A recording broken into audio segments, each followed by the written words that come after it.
এইসব উপলব্ধি ও অভিজ্ঞতা আত্মমর্যাদা সচেতন ওসমানীকে কতখানি প্রভাবিত করে বলা কঠিন। তবে তার সমর পরিকল্পনা সংক্রান্ত চিন্তাভাবনা গড়ে ওঠে কেবলমাত্র দেশের অভ্যন্তরে মুক্তিযোদ্ধাদের গেরিলা যুদ্ধ ও সীমান্ত অঞ্চলে বাংলাদেশের নিয়মিত বাহিনীর সাহায্যে মুক্ত অঞ্চল গড়ে তোলার লক্ষ্যকে অবলম্বন করে। কিন্তু নিয়মিত বাহিনী যেখানেই মুক্তাঞ্চল প্রতিষ্ঠা করুক, বিমান প্রতিরক্ষা, ট্যাঙ্ক ও গোলন্দাজ বাহিনীর অভাবে তার সুরক্ষা দুঃসাধ্য ছিল। অবশ্য অক্টোবরের শুরুতে মুক্তাঞ্চল গড়ে তোলার পরিকল্পনা ওসমানী নিজেই বাতিল করে দিয়ে নিয়মিত বাহিনীর এক উল্লেখযোগ্য অংশকে ছোট ছোট দলে ভাগ করে দেশের অভ্যন্তরে গেরিলা কৌশলে লড়াই করার জন্য নিয়োগ করতে শুরু করেন। এইসব গোপন তৎপরতা দেশের ভেতরে দখলদার বাহিনীকে যতই নাজেহাল করুক, কেবলমাত্র এই পন্থায় বিশেষত রাজনৈতিক অবকাঠামো এবং সুসংগঠিত নেতৃত্ব কাঠামোর অভাবে দখলদার বাহিনীকে বৎসরকালের মধ্যে সম্পূর্ণ উৎখাতের চিন্তা ছিল অবাস্তবধর্মী। বাংলাদেশের সামরিক শক্তির এই মৌলিক অক্ষমতার ফলে দেশকে শত্রুমুক্ত করার বিঘোষিত লক্ষ্য অর্জনের পথে যে শূন্যতা বিরাজমান ছিল, তা পূরণের জন্য ভারতীয় সামরিক সহায়তাকে কোনো নির্দিষ্ট রূপে, মাত্রায় ও সময়ে গ্রহণ করা দরকার, তা সুস্পষ্টভাবে নির্ণয় করার দায়িত্ব ছিল বাংলাদেশ সামরিক নেতৃত্বের। রণনৈতিক পরিকল্পনায় এই মৌলিক অসম্পূর্ণতা ও অস্পষ্টতা ছাড়াও সীমান্তবর্তী নিয়মিত বাহিনী যখন অনেক কারণেই নিষ্ক্রিয়, সেই সময় অর্থাৎ জুলাই-আগস্ট মাসে ভারত সরকার ক্রমশ এই উপলব্ধিতে পৌঁছান যে বাংলাদেশ থেকে পাকিস্তানি সেনাদের সমূলে উৎখাত না করা পর্যন্ত শরণার্থীদের ফেরত পাঠানোর জন্য কোনো বাস্তব উপায় নেই। কিন্তু মূলত নিজের প্রয়োজনেই তারা যখন বাংলাদেশের যুদ্ধে অংশগ্রহণের ব্যাপারে প্রায় সম্মত, তখন সেই সুযোগ সদ্ব্যবহারের জন্য কোনো পরিকল্পনা বা উদ্যোগ বাংলাদেশ সামরিক নেতৃত্বের পক্ষে গৃহীত হয় নাই। জুলাই থেকে ভারতের ঊর্ধ্বতন সামরিক নেতৃত্ব যখন সীমান্ত সংঘর্ষে ফল লাভের জন্য তাদের সীমান্তবর্তী বাহিনী ফরমেশন কমান্ড এর উপর চাপ বৃদ্ধি করতে শুরু করে, তখন ভারতীয় ফরমেশন কমান্ডারগণ বাংলাদেশ সেক্টর ইউনিটগুলিকেও সক্রিয় করার জন্য ব্যগ্র হয়ে পড়েন। কার্যক্ষেত্রে এই ব্যগ্রতা সর্বদা ফলদায়ক হয়নি, বরং সেক্টরের করণীয় সম্পর্কে বাংলাদেশ কেন্দ্রীয় কমান্ডের কোনো সুস্পষ্ট নির্দেশ না থাকায় স্বল্প অস্ত্রশস্ত্রে সজ্জিত সেক্টর বাহিনী, বিশেষত তাদের অধিনায়কদের কারো কারো মনে এই আশঙ্কা সৃষ্টি হয় যে সম্ভবত তারা কামানের খোরাক হিসেবে ব্যবহৃত হতে চলছে। পক্ষান্তরে ভারতীয় সৈন্যের অধিনায়কদের মধ্যে ক্রমশ এই ধারণা গড়ে উঠতে থাকে যে বাংলাদেশ নিয়মিত বাহিনী নিজেদের শক্তি সামর্থ্য বৃদ্ধিতেই অধিক আগ্রহী, মুক্তিযুদ্ধে অংশগ্রহণ তাদের জন্য অপেক্ষাকৃত কম গুরুত্বপূর্ণ। এই অবস্থায় আগস্ট-সেপ্টেম্বরে ভারত যখন বাংলাদেশের মুক্তিযুদ্ধে সর্বতোভাবে জড়িত হয়ে পড়ার সম্ভাবনাকে প্রবল বলে গণ্য করে, তখন বাংলাদেশের ভেতরে সশস্ত্র তৎপরতা বৃদ্ধির জন্য ব্যাপক হারে মুক্তিযোদ্ধাদের প্রেরণ করার উপর সকল গুরুত্ব আরোপ করলেও নিয়মিত বাহিনীর সম্ভাব্য ভূমিকা সম্পর্কে তারা নিরাশ হয়ে পড়ে। ফলে ক্রমবর্ধমান সীমান্ত লড়াই ও চূড়ান্ত যুদ্ধের জন্য মুখ্যত নিজেদের শক্তি ও সম্পদই ভারতীয় সামরিক কর্তৃপক্ষের পরিবর্তনমান সমর পরিকল্পনার মূল ভিত্তি হয়ে ওঠে। এমনইভাবে মুক্তিযুদ্ধের মূল সামরিক পরিকল্পনা ও পরিচালনা বাংলাদেশ কমান্ডের হাত থেকে ক্রমশ দূরে সরে যেতে শুরু করে। অন্য দৃষ্টিকোণ থেকেও ভিন্নতর প্রত্যাশা অবাস্তব ছিল। যদিও 25শে মার্চে পাকিস্তানি আক্রমণের জবাবে পূর্ব বাংলার রাজনৈতিক সংগ্রাম স্বতঃস্ফূর্ত গণযুদ্ধের ব্যাপকতা নিয়ে আত্মপ্রকাশ করে, তবু সেই সংগ্রামকে পরিচালনার মতো ছিল না সেখানে কোনো সুশৃঙ্খল বিপ্লবী রাজনৈতিক সংগঠন, না ছিল মাও টিটো বা গিয়াপের মতো কোনো বিপ্লবী রাজনৈতিক সামরিক প্রতিভার উপস্থিতি। অন্যদিকে ভারতের ক্ষমতাশীল ধনিক গোষ্ঠী ও দক্ষিণপন্থী মহল অনন্য উপায় হয়ে বাংলাদেশের মুক্তি সংগ্রামকে সাহায্য করায় সম্মত হলেও তারাই এই সংগ্রামের বৈপ্লবিক সম্ভাবনার বিরুদ্ধে ছিল সজাগ ও সচেষ্ট।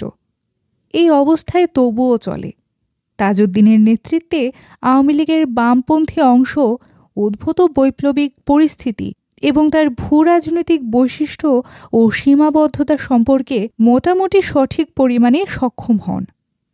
বাংলাদেশের সামরিক নেতৃত্বের উদ্যোগ ও আচরণে এ জাতীয় রাজনৈতিক উপলব্ধির কোনো নিদর্শন পাওয়া দুষ্কর ছিল। বরং বলতে হয় নিয়মিত বাহিনীর অধিকাংশ সেক্টর কমান্ডার পেশাদার বাহিনীর মাঝারি ও কনিষ্ঠ অফিসার সুলভ দৃষ্টিভঙ্গি ও মানসিকতা নিয়ে এক বিদ্রোহজনিত পরিস্থিতির সঙ্গে জড়িয়ে পড়েছিলেন, অথবা পরে পাকিস্তান থেকে পালিয়ে এসে মুক্তি সংগ্রামে যোগ দিয়েছিলেন। এদের সংগঠনের ধরন ধারণ, যুদ্ধের কলাকৌশল, মনস্তাত্ত্বিক গঠন প্রায় সবই ছিল রীতিগত যুদ্ধের উপযোগী। কাজেই এত স্বল্প সময়ের মধ্যে রীতি বহির্ভূত যুদ্ধ পরিচালনার মতো রাজনৈতিক দৃষ্টিভঙ্গি ও কলা কৌশল আয়ত্ত করা যেমন এদের পক্ষে সম্ভব ছিল না, তেমনি রীতিগত যুদ্ধে এদের চাইতে কয়েক গুণ বেশি শক্তিশালী, কয়েক গুণ বেশি সমরাস্ত্র সজ্জিত এবং কয়েক গুণ বেশি সুনিয়ন্ত্রিত পাকিস্তানি বাহিনীর বিরুদ্ধে এদের কাছ থেকে চূড়ান্ত সাফল্য প্রত্যাশা করাও সঙ্গত হতো না। তদুপরি ছিল এদের অজস্র সমস্যা।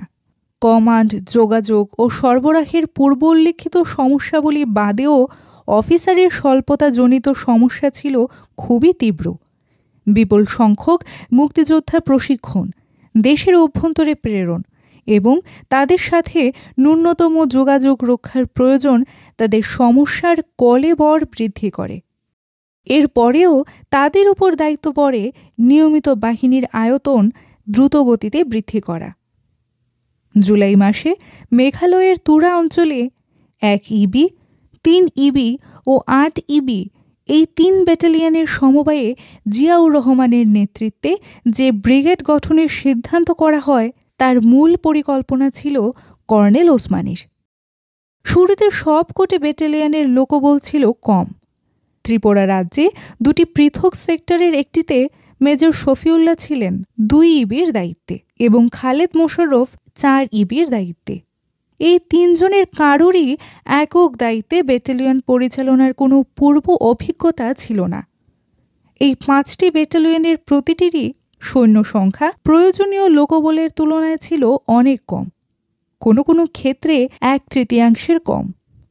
ফলে পুরাতন ইস্ট বেঙ্গল রেজিমেন্টের সঙ্গে ইপিআর আনসার এবং কিছু নতুন রিক্রুট যোগ করে এই ব্যাটালিয়নগুলোর সৈন্যবল বাড়ানোর চেষ্টা করা হয়। লোকবল ছাড়াও এই 5টির সবকটি ব্যাটালিয়নেই অফিসারের স্বল্পতা ছিল প্রকট সমস্যা। একটি ব্যাটালিয়ন পরিচালনার জন্য যেখানে 15-16 জন অফিসার প্রয়োজন, সেখানে বাস্তব ক্ষেত্রে অফিসার ছিলেন অর্ধেকেরও কম। এই অফিসার ঘাটতি পূরণের জন্য জুলাই মাস থেকে 3 মাস দীর্ঘ এক সংক্ষিপ্ত ট্রেনিং কার্যক্রমের মাধ্যমে নতুন 60 জন অফিসার তৈরি করার সিদ্ধান্ত নেওয়া হয়। কিন্তু কার্যক্ষেত্রে অবস্থার উন্নতি ঘটে সামান্যই।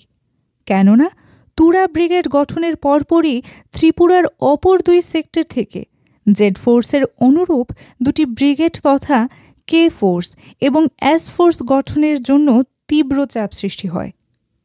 ঊর্ধ্বতন কমান্ড এই দাবি অনুযায়ী 3টি নতুন ব্যাটালিয়ন গঠন এবং 3টি আর্টিলারি ব্যাটারি গঠনের আবশ্যকতা জোরে সোরেই ব্যক্ত করেন।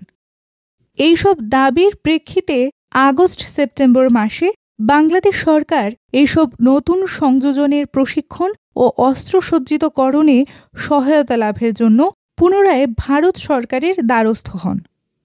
সাধারণ অবস্থায় একটা নতুন ব্যাটালিয়নের রিক্রুটিংয়ে প্রায় 6 মাসের মতো সময় লাগে এবং ট্রেনিংয়ের সময় লাগে আরও প্রায় 1 বছর।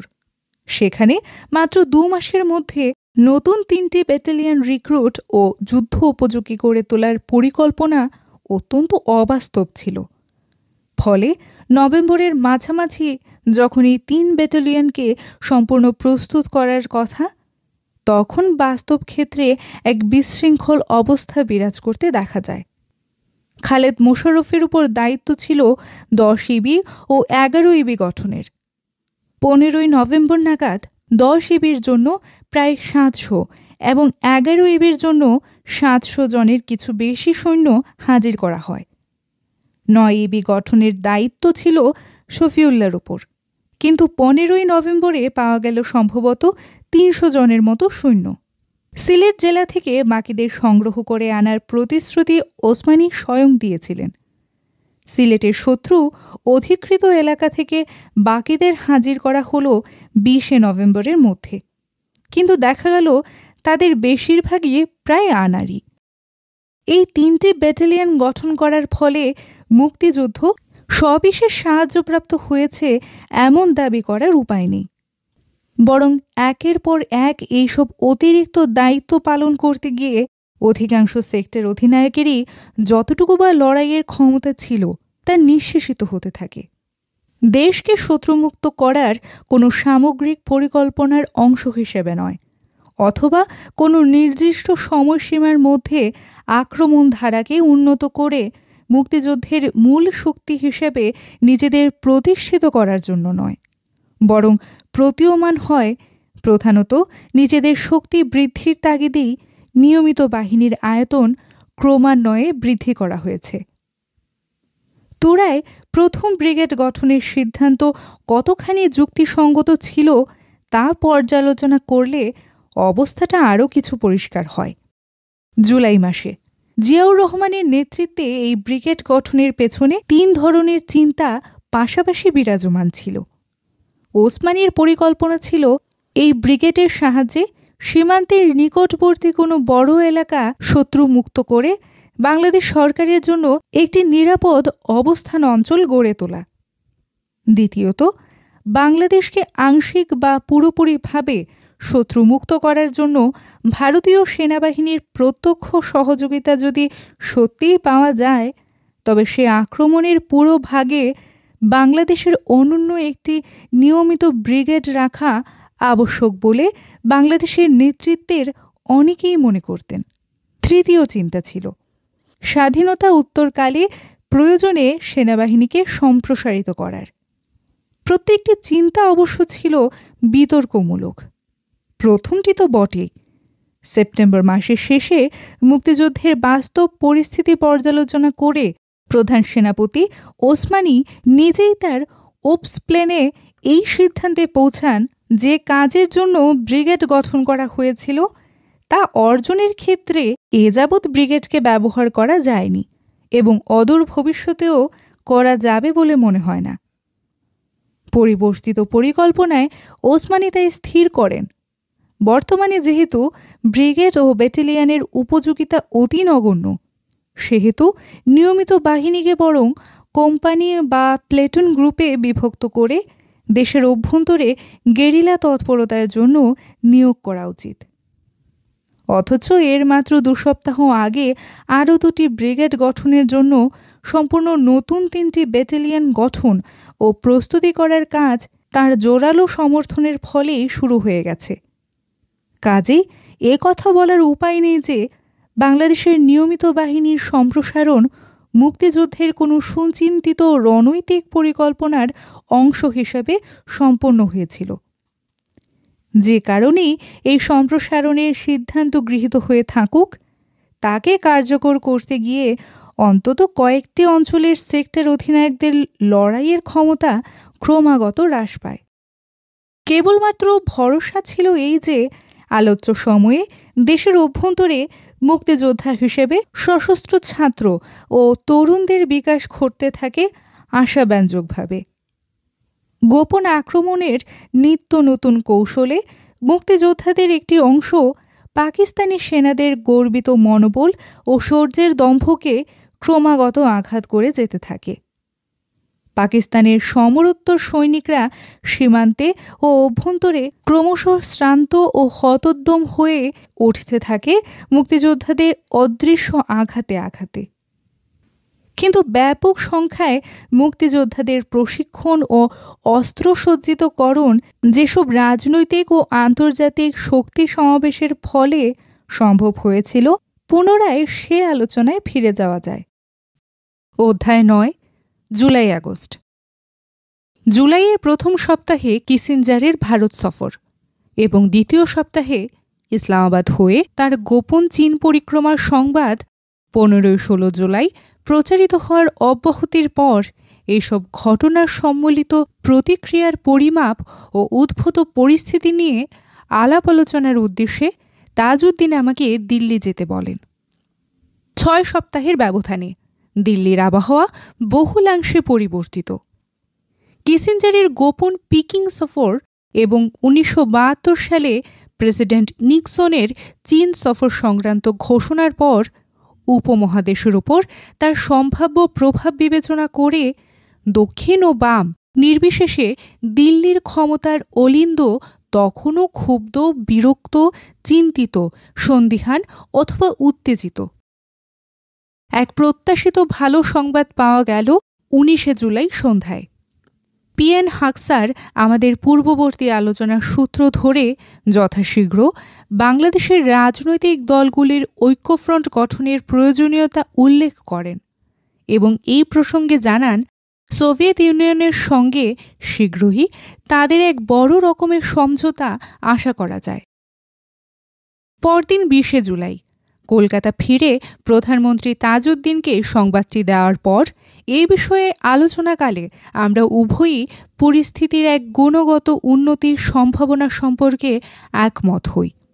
বস্তুত মুক্তিযুদ্ধকে সাহায্য করার ব্যাপারে ভারতীয় সক্ষমতা বৃদ্ধির জন্য আঞ্চলিক সামরিক ভারসাম্যকে ভারতের অনুকূলে আনা এবং তদুদ্দেশ্যে ভারত সোভিয়েত সমঝোতার প্রতিষ্ঠাই ছিল পূর্ববর্তী 2 মাসে আমাদের গোপন দেন দরবারের মূল লক্ষ্য।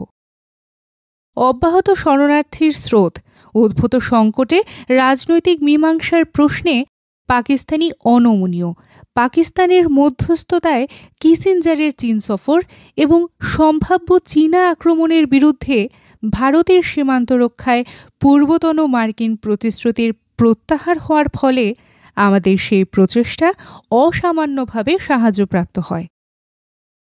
প্রত্যাশন্য ভারত সোভিয়েত সমঝোতার বিষয়বস্তু ও পরিধি এবং বিশেষত এর ফলে পাক চীন আক্রমণ আশঙ্কার বিরুদ্ধে ভারতের নিরাপত্তা বোধই কেবল উন্নত হবে না, বাংলাদেশের মুক্তি সংগ্রামকে জয়যুক্ত করার জন্য সর্বাত্মক অর্থে তা ব্যবহার করা সম্ভব হবে, তদমর্মে নির্দিষ্ট তথ্যাদি তখনও অজানা। তবু 20 জুলাইয়ের বৈঠকে আমরা উভয়ে একমত হই যে জাতীয় ঐক্যফ্রন্ট গঠনের জন্য তখন থেকেই সংশ্লিষ্ট সকল মহলের সঙ্গে যোগাযোগ শুরু করা যেতে পারে।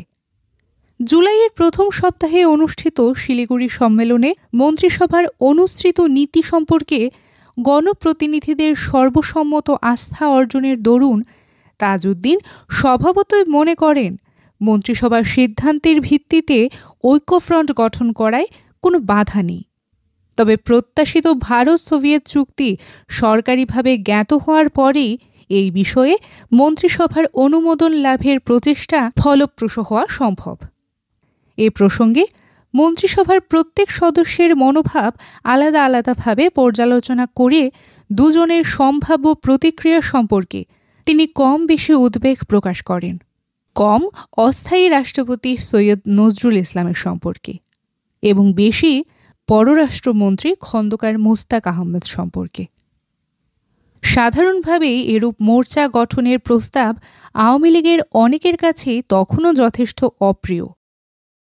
সৈয়দ নজরুলের আত্মযোগ, মুজিব বাহিনীর একজন উৎসাহী সদস্য হওয়ায় এবং বামপন্থী দলসমূহ ও তাজউদ্দিন সম্পর্কে মুজিব বাহিনীর বিরুদ্ধতায় অতিশয় সুস্পষ্ট থাকায় ঐক্যফ্রন্ট গঠনের বিষয়ে সৈয়দ নজরুলের আপত্তি নিতান্ত কম ছিল না। অন্যদিকে খন্দকার মোশতাকের সম্ভাব্য আপত্তি অপেক্ষাকৃত প্রবল বলে অনুমান করা হয় এ কারণে যে আওয়ামী লীগের মধ্যে দক্ষিণপন্থী হিসেবে তার ভূমিকা বরাবরই সুস্পষ্ট। তৎসত্ত্বেও ক্ষীণ একটা আশার আলো আমরা দেখতে পাই। তাজউদ্দিনের সম্পূর্ণ বিপরীতধর্মী রাজনৈতিক চরিত্র এবং দৃষ্টিভঙ্গির অধিকারী হিসেবে এবং বিশেষত প্রধানমন্ত্রিত্বের পদকে কেন্দ্র করে তাজউদ্দিনের বিরুদ্ধে বৈরিতাবোধ খন্দকার মোশতাকের প্রবাস জীবনকে বহুলাংশে কর্মভারাক্রান্ত করে রাখত। সে কারণে এবং অভীষ্ট লক্ষ্য অর্জনের জন্য সকল প্রয়োজনীয় সোপান অতিক্রম করার বাস্তব বুদ্ধি তার সহজাত ছিল বলে ভারত সরকারের আস্থা উদ্রেক স্বার্থে বামপন্থীদের সাথে মোর্চা গঠনের মতো অশাস্ত্রীয় কাজও তিনি সমর্থন করে ফেলতে পারেন বলে আমাদের মনে হয়। বস্তুত খন্দকার মোশতাকের এই বাস্তববোধের নির্ভুল সদ্ব্যবহারের ওপর জাতীয় ঐক্যফ্রন্টের গঠন ছিল নাজুকভাবে নির্ভরশীল। তাকে যদি ঐক্যফ্রন্ট গঠনের সিদ্ধান্তে সামিল না করা যায়, তবে ফ্রন্ট গঠন দূরের কথা, মুজিব বাহিনী, আওয়ামী লীগের সাধারণ কর্মীদের দলীয় মন্যতা এবং উপদলীয় স্বার্থের মিলিত আবর্তে খোদ আওয়ামী লীগের জন্যই এক বিরাট সাংগঠনিক সংকটের সৃষ্টি অসম্ভব ছিল না। এই যুক্তিতে এবং তাদের উভয়ের পারস্পরিক সম্পর্কের কথা উল্লেখ করে তাজউদ্দিন আমার উপর এই অস্বস্তিকর দায়িত্ব চাপিয়ে দেন, বস্তুত আমার সম্মতির অপেক্ষা না করেই।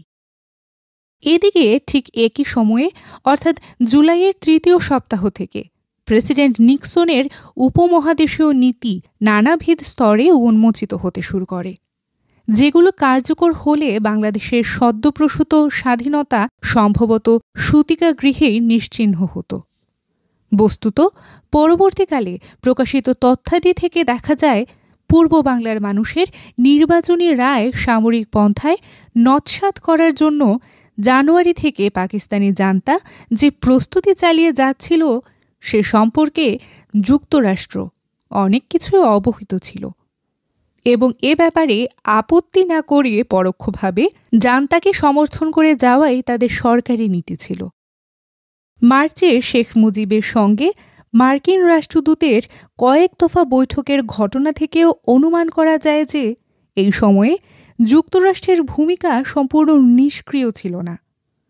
মার্চ এপ্রিলের অনুসৃত মার্কিন নীতির প্রতিবাদ জ্ঞাপন করার ফলে নিজেদের ঢাকাস্থ কনসাল জেনারেল আর্চার বাটকে এপ্রিল মাসে রাতারাতি বদলি করে মার্কিন সরকার জান্তার অভিযানের প্রতি তাদের গোপন সমর্থনের কথা প্রকাশ করেন। জুনে তাদের ভূমিকা আরও স্পষ্ট হয়, পাকিস্তান জান্তার জন্য যুদ্ধাস্ত্রের যন্ত্রাংশ সরবরাহ করে। এরপর জুনের শেষে ও জুলাইয়ের প্রথমার্ধে মাত্র ৩-৪ হাজার ছাত্র যুবক ন্যূনতম অস্ত্রশস্ত্র নিয়ে স্বদেশ প্রত্যাবর্তনের সাথে সাথে সেখানে আভ্যন্তরীণ শক্তির ভারসাম্য যখন দ্রুত দখলদার সৈনিকদের বিরুদ্ধে পরিবর্তিত হতে শুরু করে, তখন মার্কিন পর্যবেক্ষকদের জন্য তার তাৎপর্য খাটো করে দেখার অবকাশ ছিল না। জুলাইয়ের শেষার্ধে ও আগস্টের প্রথম দিকে মার্কিন সরকারের বাংলাদেশ বিরুদ্ধতার কার্যক্রম মোটামুটি 4টি স্তরে অনুসৃত হতে দেখা যায়। 1. গণহত্যার শুরু থেকে পাকিস্তানি বাহিনীর জন্য মার্কিন যুদ্ধাস্ত্র, গোলাবারুদ ও যন্ত্রাংশের যে সরবরাহ শুরু হয়, মার্কিন পররাষ্ট্র দফতরের অস্বীকৃতি ও মার্কিন প্রতিনিধি ও জনমতের তীব্র বিরোধিতা সত্ত্বেও এক অদ্ভুত যুক্তিতে তা অব্যাহত থাকে। 2. মুক্তিযুদ্ধকে সাহায্য প্রদান করা থেকে বিরত করার উদ্দেশ্যে ভারতের উপর যে বহুমাত্রিক চাপ সৃষ্টি করা হয়, তারই অংশ হিসেবে 17 জুলাই কিসিঞ্জার ভারতীয় রাষ্ট্রদূতকে চীনের সম্ভাব্য সামরিক হস্তক্ষেপের মুখে ভারতকে রক্ষা করার অক্ষমতা জ্ঞাপন করেন। 3. মুক্তিযোদ্ধাদের সীমান্ত পারাপার এবং দেশের অভ্যন্তরে তাদের গতিবিধি ও তৎপরতার উপর সতর্ক দৃষ্টি রাখার জন্য পর্যবেক্ষণ ব্যবস্থা গড়ে তোলার ক্ষেত্রেও আমেরিকার উৎসাহের কোনো ঘাটতি ছিল না। পূর্ব বাংলার সীমান্তে সাহায্য ও পুনর্বাসন বিশেষজ্ঞ হিসেবে 156 জন পর্যবেক্ষক মোতায়েন করার ব্যাপারে জাতিসংঘকে সম্মত করার কাজ আমেরিকার আগ্রহ ও ব্যয়ভার গ্রহণের সম্মতির ফলেই সম্ভব হয়। এমনকি মুক্তিযোদ্ধাদের তৎপরতা রোধ করার জন্য এমন কিছু কিছু উদ্যোগের আভাস পাওয়া যায় যাতে আমেরিকার ভিয়েতনাম যুদ্ধের সূচনা পর্বের স্মৃতি জাগ্রত হয়। পূর্বাঞ্চলে পাকিস্তানি সৈন্য আনা নেয়ার ক্ষেত্রে মার্কিন সহায়তা চলছিল একরকম প্রকাশ্যেই, কিন্তু তাদের গোপন সহায়তার উদ্দেশ্য ছিল আরও মারাত্মক। যেমন সিনেটর কেনেডি প্রকাশ করেন, ভিয়েতনাম ও ব্রাজিলে গেরিলা বিরোধী তৎপরতায় দীর্ঘ অভিজ্ঞতা সম্পন্ন মার্কিনী পুলিশ বিশেষজ্ঞ রবার্ট জ্যাকসনকে প্রয়োজনীয় পুলিশ টিম সহ ঢাকাস্থ নিয়োগ করতে চলেছে। 4. প্রবাসী সরকারের একাংশের সাথে যোগাযোগ প্রতিষ্ঠা করে স্বাধীনতা যুদ্ধকে ভেতর থেকে বিভক্ত এবং লক্ষ্যচ্যুত করার মার্কিনী কার্যক্রম সম্ভবত এ সময় অথবা এর কিছু আগে থেকে শুরু। কিসিঞ্জার তার স্মৃতিগ্রন্থের প্রথম খণ্ডে এই যোগাযোগ প্রতিষ্ঠার তারিখ যদিও 30 জুলাই বলে উল্লেখ করেছেন, তবু কথিত যোগাযোগকারীর নাম, যোগাযোগের সময় ইত্যাদি যথারীতি প্রকৃত যোগাযোগ ও কার্যকলাপ গোপন করার উদ্দেশ্যেই করা হয়েছে বলে অনুমান করা অসঙ্গত নয়। যথাস্থানে এই প্রসঙ্গে ফিরে আসার সুযোগ উন্মুক্ত রেখে আপাতত এটুকুই বলা যায়, প্রবাসী সরকারের দক্ষিণপন্থী অংশের সহযোগিতায় স্বাধীনতা সংগ্রামকে দুর্বল ও দ্বিখণ্ডিত করে এক ধরনের স্বায়ত্তশাসনের প্রস্তাব পুনর্জীবিত করার উদ্যোগ সম্ভবত তখনই জোরদার হয়েছিল যখন জুলাইয়ে কিসিঞ্জারের চীন সফরের পর ভারতের ক্ষমতাসীন রাজনৈতিক ও প্রশাসনিক মহলে আমেরিকার প্রভাব প্রতিপত্তির সবিশেষ হ্রাস পায় এবং বাংলাদেশের মুক্তিযুদ্ধে ভারতীয় সহায়তা বৃদ্ধির সম্ভাবনা স্পষ্টতর হয়ে ওঠে। এই অন্তর্ঘাতী প্রচেষ্টা আরও জোরদার করা হয় ভারত সোভিয়েত মৈত্রী চুক্তি স্বাক্ষরের পর।